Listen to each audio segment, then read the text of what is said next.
This is Axis and Allies on the 2 or Less channel, playing some 1942 second edition with a couple of house rules.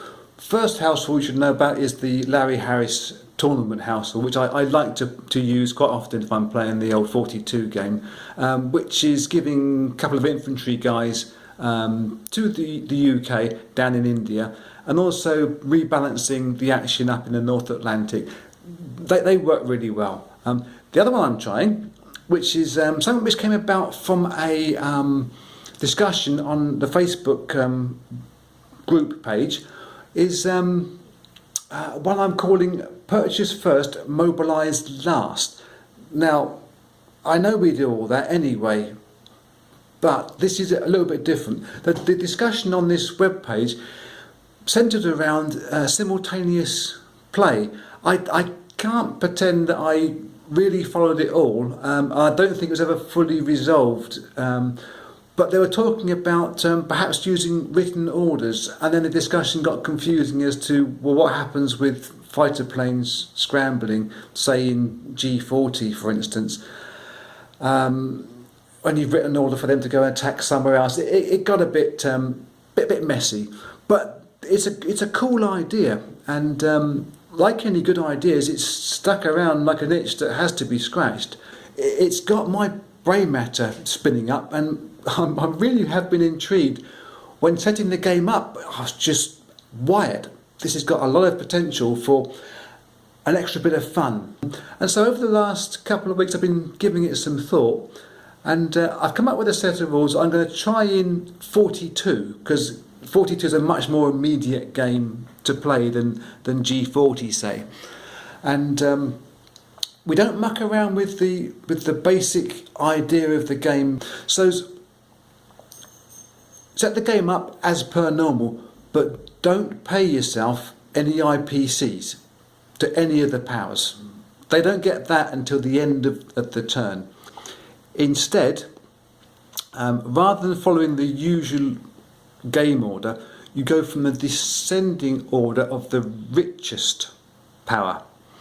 So in 42 it starts off with America, then Germany, UK, Japan, and then Russia as the descending order of the richest powers. They make their purchase then, but they make their purchase on their IPC earning potential. That is where they are currently on the IPC chart. If I use Russia as the for instance, because they're the easiest ones to go with, they have 24 IPCs at the start. Often they just buy 8 infantry. That would cost them 24 IPCs. You don't put them in the mobilisation zone. You put a little column to one side, and I'll show you that in a minute, with the 8 Russian infantry just stuck there. All the powers do that. Descending order from the richest countries first. When that's done, normal phase is 2, 3 and 4, which is your combat moves, conduct combat, and your non-combat moves. They're all the same, and they're played exactly the same as you would do from the book, out of the box. No problem at all with that. And each country takes their regular place in the out of the box order, which in 42, let me just double check, is Russia, Germany, UK, Japan and US. I've been playing G40 too much, I've got myself confused all the time. But once all those countries have done that, they can then mobilise their units, but they first have to collect the IPC that they actually do have or have generated from that turn. So for instance, if using Russia, because they're the easiest ones to work with, if they had 24 IPCs worth of stuff on order from their factories and their czars, and they only have 22, say, because they lost a territory, they can only mobilise 7 of those infantry units, and they would then get an IPC given back to them. Yeah, that's correct in the maths, which they can put into their bank, which can go towards their IPC total next turn around, if you see what I mean. Yes. But there will be things that happen with needing refunds. And I'm playing with the rules at the moment. I shall stick a full set at the end of the playthrough. There'll be odd little rules. Say for instance, if a power has lost IPCs, when they can take one of their units which they couldn't afford to buy, and they would get the refundable afforded amount. They can't make any IPCs out of it. And the same as if they have a factory to repair that's been strategically bombed. They can take a unit and get a refund for the whole of that unit cost to rebuild the factories with. If they can't put the units on the board because the factory is damaged, or a factory's been lost because the region's been taken over, again, you can take stuff back and get a reasonably fair refund. What it does mean, of course, is that when you're playing through the round, you have to think about your attacks more carefully. If we stick with Russia as the example, there's often bashes that go on between the Ukraine and Caucasus. And if Russia were attacking from Caucasus into Ukraine, what they would more often than not do is reinforce back into the Caucasus immediately after their attack. But they can't do that this time because they don't get to put their reinforcements on until all the powers have had their turns. So it could leave themselves open to a counterattack by Germany. So you have to think that level further forward when considering whether to instigate an attack or to press an attack as well. And of course, what you've bought, what you've allotted to buy from those factories, that's what you're going to get. So a good dice roll could make your brilliant purchase superfluous. A bad dice roll or someone else's tactic that you hadn't thought of happening can suddenly mean you're left with 10 infantry when you could have done with a battleship or some planes to replace what's been lost. So it's got my brain spinning. Hopefully it'll get yours spinning too and you'll want to give it a go. I'll load up the purchases first, stick them to one side, and I'll run through my ideas for those, and then we'll have a little roll and a little bash, and I'll report that at the end of the turn. See you in a bit. I hope that wasn't too convoluted to follow and my explanation wasn't too misleading and jarring, but here we go. In front of us here, these are the descending order of the richness of the countries at the start of the game. America, I like to try and get some dominance in the Pacific before they start moving forward. So we've made a type of Pacific buy. These may have to go into the Atlantic depending on what happens with Germany. Their spend gives them 5 IP change. That's just to remind me here. Germany are looking at a infantry and artillery bulk up, and possibly with this economic damage which could really severely affect how countries and what countries can mobilise. Extra bomber, can they do some damage to some factories which might stymie Britain's buy? Britain have got a buy here that is probably going to be for the Indian factory. A lot of people like to bulk up quite a bit down in India early on, but with that Larry Harris extra 2 units, we can probably afford to buy another fighter aircraft to go on that carrier that only starts with 1 aircraft.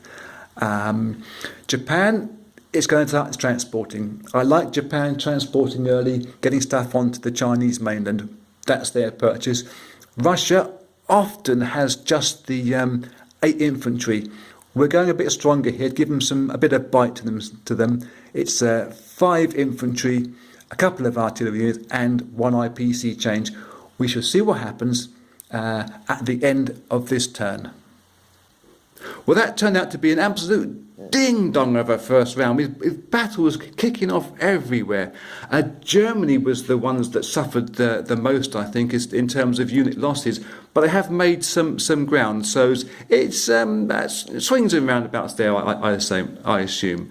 I'll show you on the board in just a second, but in front of you is the IPCs that the powers now have in their banks after they have paid for the units which they had ordered and mobilised. Russia couldn't put on the extra artillery. They couldn't afford it. They had to sell that back to the bank and get some IPCs in exchange. America Land had that 5 IPC spare. They still keep that. And Germany's IPC, well, they had more production than they had predicted at the start of that turn. So they've actually gained an IPC there. I'll put you over to the board now and show you what's been happening. And we start off in the North Atlantic, where, guess what? The UK fleet has been destroyed. It often happens. It put up a good fight this time. The Russian submarine came down to try and help out, as it often will do, but the Germans still proved to be too powerful with their submarine fleet. It did, however, mean that the American transporters that are usually in Sea Zone 11 and the Brits in Sea Zone 10 with their transport and destroyer have survived. That's why I like using the Larry Harris tournament rule. It does give the Atlantic some breathing room, should we say. Down in North Africa, those Americans that did survive from the Atlantic War have moved some troops in to North Africa, into Morocco. They've taken out the Germans that were there because the Germans themselves, they've been pretty belligerent in attacking the UK in Egypt. Pretty unsuccessfully, I would say. So they're going to have to do some work in the Med to try to shore up North Africa if they want to continue this part of the campaign, especially with the Americans coming along behind them. Down in the Indian Ocean, well, the British fleet has gone. The fighter which they had bought but hadn't yet been able to mobilise, that was going to go on to the carrier, has no carrier to land on. The Japanese have been highly aggressive and highly successful down here.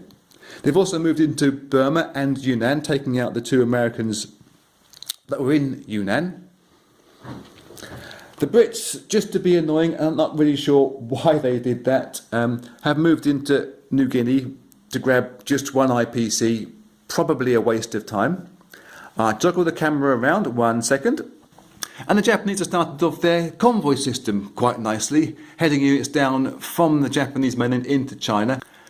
They brought a bomber down too to try and hit Indian factory to help to slow up any British build-up there.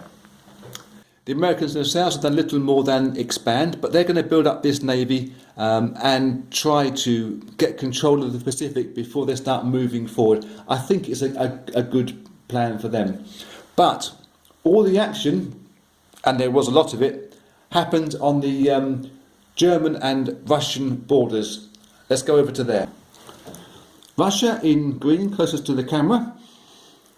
They expanded from the Caucasus into Ukraine. They had some good heavy attacks in there. Didn't lose too many units themselves, but they couldn't press the attack and take the Ukraine, leaving themselves very, very shy on that front. When Germany came back, they came back with a vengeance, and they've actually taken the Karelia factory up north there. So Russia have got some work to do. They're probably going to have to go into self-defence mode fairly quickly. These are the purchases ahead of the round 2. We'll start off with America Land. They've got themselves a couple of infantry artillery and some more transport to try and start ferrying units across from western United States down to North Africa. It's going to help the Brits out there. They're getting the short end of a sharp stick, if that's not mixing metaphors. I can't remember what it's supposed to be. They've also got a small buy for the Pacific, and they're saving themselves 3 IPCs from their tracker potential. Along with the 5 they've still got in the bank, there's a half thought of getting a battleship on turn 3. This money in reserve will help them out greatly with that. Germany, they're doing their own ferry system of sorts, but more land-based, moving units across to the Russian front, with one eye on what the Americans are doing to the south of them. Will they need to sort of defend that? We'll find out. They're also going to get some fish in the water, a couple of submarines, because they can't allow the Allied just to roam around the Atlantic willy-nilly. Japan and the UK have swapped places on the descending order. They're both on 31 IPCs, but Japan have 3 IPCs in the bank, so we just move them forward by switching the buttons around. They're getting their ferry system going. It's a lot of ferrying going on at this stage of the game. They're getting into the mainland. Their success so far in attacking China and heading down towards India, they're going to try and capitalise on that. The UK, predictably boring. It's like a rainy day at the Rose Bowl there. They're just going to try and bulk up in India. I had half a thought of giving up on India, but you can't give up on a space like that. So they're buying infantry, artillery, trying to hold on to the mainland. We'll see what happens there. Russia, they've gone into full defensive mode now. They possibly should have done that right away from turn 1, but you want to give them a little bit of bite. However, they're getting 8 infantrymen. They can't afford it according to their IPC tracker potential. This is why they have some IPCs down here. They've taken that from their bank, so they can afford to at least request 8 infantrymen from their SARs and their factories. Same with Germany. They've borrowed one from the Bundesbank to I'm assuming the Bundesbank was around in 1942. It probably wasn't. Someone correct me, or I'll have to find out myself. Yeah, they've had to borrow one for their potential purchase. We'll see how this all plays out, and I'll get back to you after all the combat and reinforcements of turn 2 have been completed. Round 2 is in the bank, and so have Russia. They've had to raid the last of their rubles because, far from saying let's be full defence, they actually said no guts, no glory. And they attacked West Russia, trying to reclaim lands of old from Russia itself. It wasn't pretty, and they had to ask for a truce, or at least a ceasefire, after just one roll. Germany were obliging, and in retribution went into Archangel and took that IPC away from Russia up there. It meant Russia could still mobilise their 8 units in the mobilisation turn, which happened, as you know with these new rules, right at the end of everybody else's combat. We'll look at Germany. One sec, move the camera. So Germany had a little pop at the British factory up in the UK, and they did 3 IPCs worth of damage to there. They also had a skirmish in North Africa, and again it didn't go particularly well. They have loaded some troops in from Italy, or Southern Europe at least I think, and they've put their 2 subs out into the water down south. It's probably a safer bet than being anywhere near those British and American planes that are up in Europe at the moment. They've mobilised most of their troops in Germany itself and started their traversing towards the Western Front. The UK themselves, you may be able to see just in the background here, the German factory. UK sort of retribution, they did 5 damage to the German factory. That's hurt them quite a bit. They couldn't mobilise quite as many as they thought they could have done. That's been accounted for on both countries. I shall remove the chips in a minute. Down in India, the Japanese had a pop and they lost badly. The Brits, who were, well, we were thinking about giving up on them earlier on, they did a sterling job. It was just a jolly good show, old bean. They took out one of the Japanese fighters that was on the carrier. They've since reloaded, And they took out the invading infantry and artillery.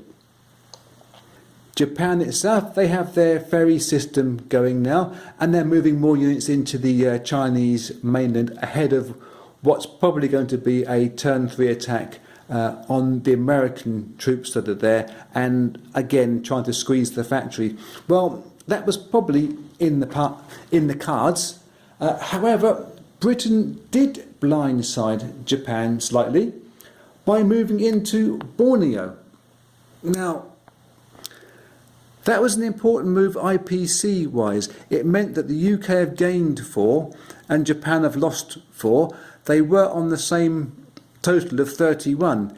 It did affect both of their economies, obviously, meaning the UK now have an extra 5 IPCs in their bank that they weren't expecting. And Japan could make their buy, but again, they had to spend some of their savings. America have come down. They've moved their fleet in that was sitting here, I think it was in Sea Zone 44, and they're just bulking up the Brits here in case of any reprisal from this small Japanese fleet that's just off India. We're not sure which way Japan are going to go yet, whether they're going to continue their Indian campaign or try to divert their resources towards this ever-growing threat from America. After much deliberation, turn 3 purchases have been made.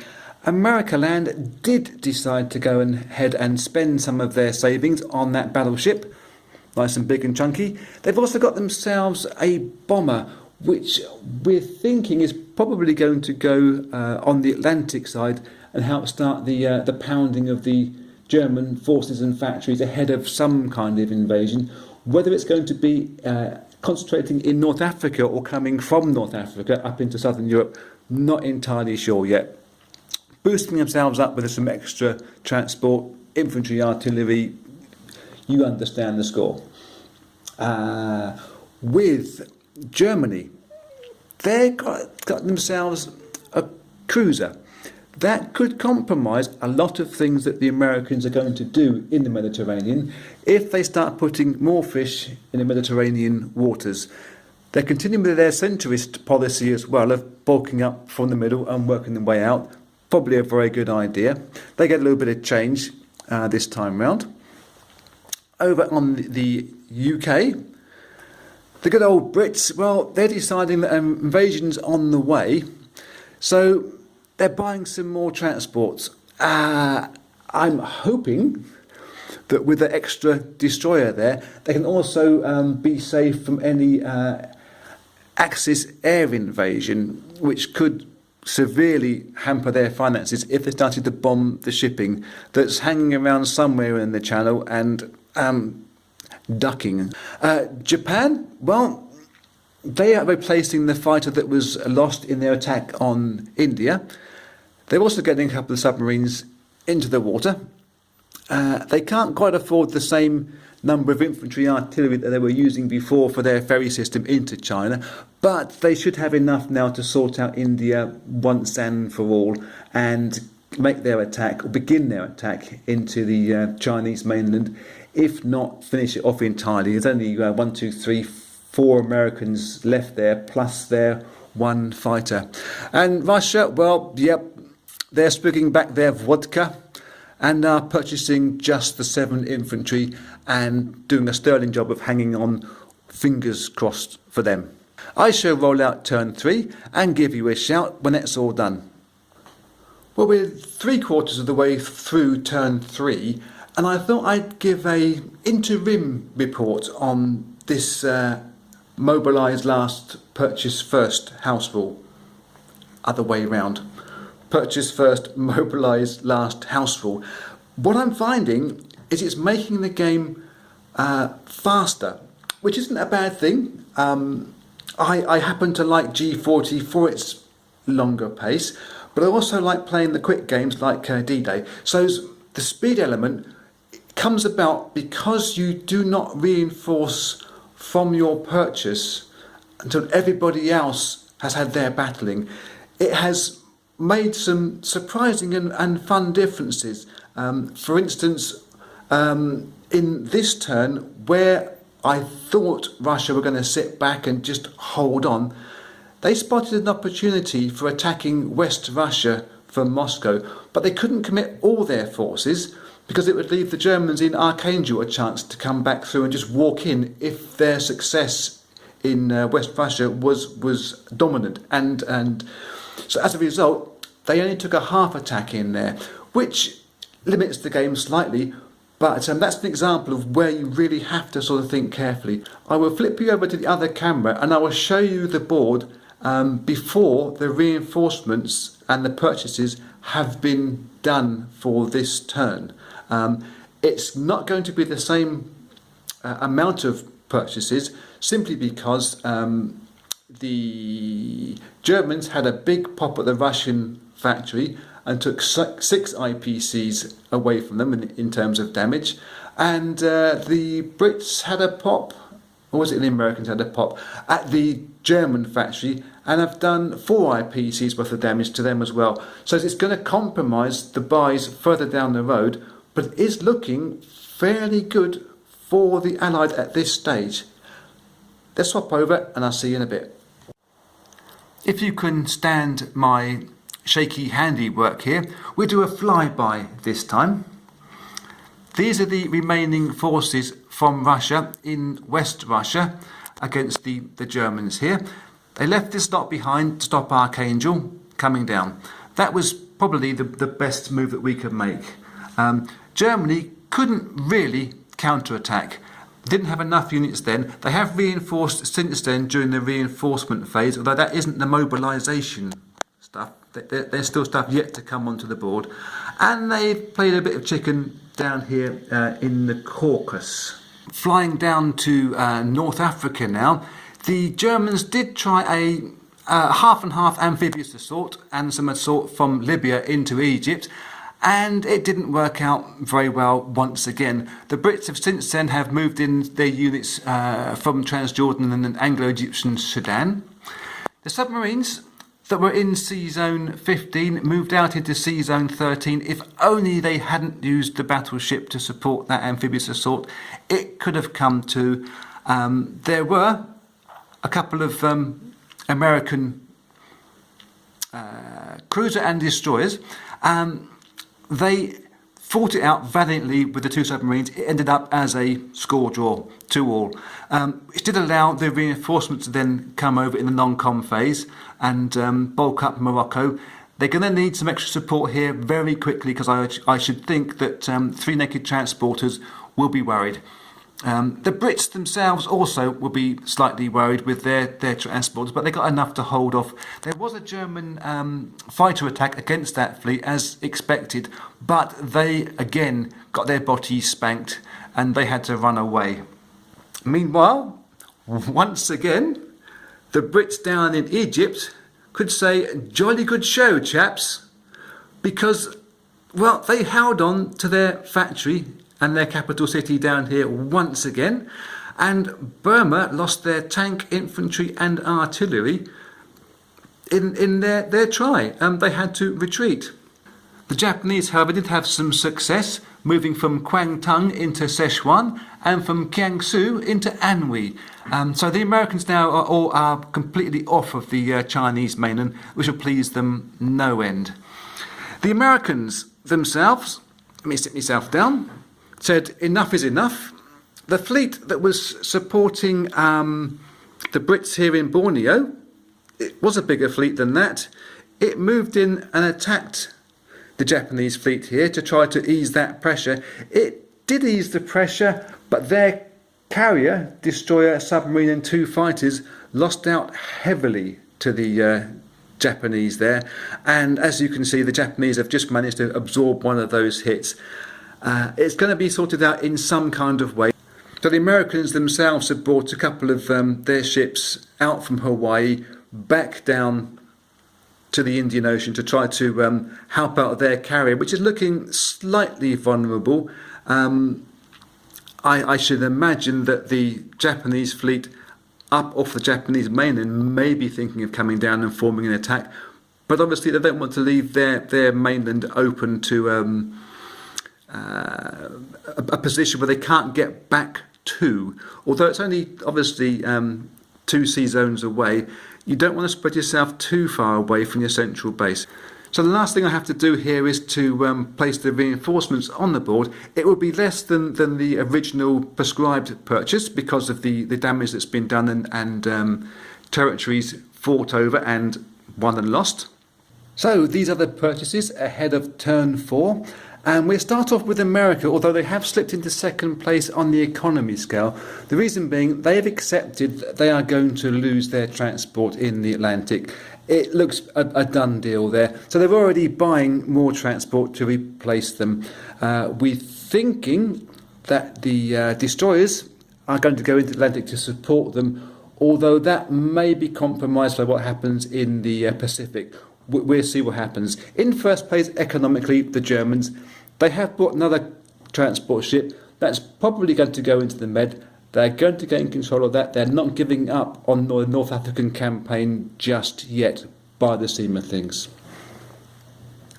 The Brits, well, they're going to be the fly in the ointment this time. They have again gone for a mainly infantry build. India has been holding its own for, well, even punching above its weight for too long. Japan are about to come down like a ton of bricks on them. They've been a half ton before and it hasn't worked. But Britain has bought itself one little Matilda. They're going to invade, we think, this turn. That will distract the Germans, we think, in some way. Japanese, they're expecting some fleet action. Their buy is slightly compromised. They want to replace this carrier. They think they're going to lose it after the battle down in India. So they can afford a carrier and one of these Zeros and a couple of guys. Russia, well, yes, they're holding on. Well, that is it for turn 4 with the combat move, conduct combat and non-combat moves all done. We start off with Russia. They simply said, "Bring it, bro," and the Germans did. They went from Poland and from Karelia into West Russia, and well, they wiped them in one round.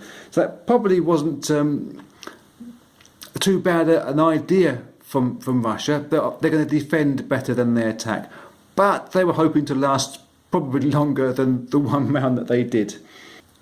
As we did expect, down in Sea Zone 13, I'm showing you an empty space because there were the American transports there. They were taken out by the German cruiser that had appeared in the Mediterranean. That came across, and the Americans came down in reply. What's on their turn? The Germans also did try to hit the British fleet that was down in the English Channel. One bomber, one fighter versus 2 destroyers and a cruiser, and it was a close fun thing, real touch and go stuff, but the British fleet of sorts survived, at least their transports have, and they've moved up to the North Sea and have invaded Germany. Yes, they're into Northern Europe. It was hardly a scratch upon them. They lost 2 infantry. Okay, that's a few thousand men. We salute you. But they're in there. They're hoping to reinforce. There is no more German Air Force. There's one on the purchase. That's going to have to be used very judiciously. And Britain have got no shipping bought for this round. So again, they weren't thinking that one step ahead. Was it good? Was it bad? There's only so much you can do with your pennies. Down in the Indian Ocean, the British fleet that was here in Borneo moved to support the American carrier that was here and limping against an attack from here, which did happen on the Japanese turn. They said, "What the hell? were going in there, and with their single carrier with an aircraft and a limping battleship, they removed the American wounded fleet and the British limping fleet, but the good old transport survived. There was a half idea of the Japanese supporting this attack from the Formosa fleet, but they don't want to leave themselves too exposed. The Japanese withheld their attack into India. They've built up a nice little force here. That's going to be telling for the next round. It's hard to see that the Brits can survive that, but you never know. They've done a sterling job there so far. Further up north, we might just be able to see it. The Japanese have started moving up into Manchuria ahead of, well, are they going to attack the Russians up there in, is it not Buryatia? Yeah, it's always possible.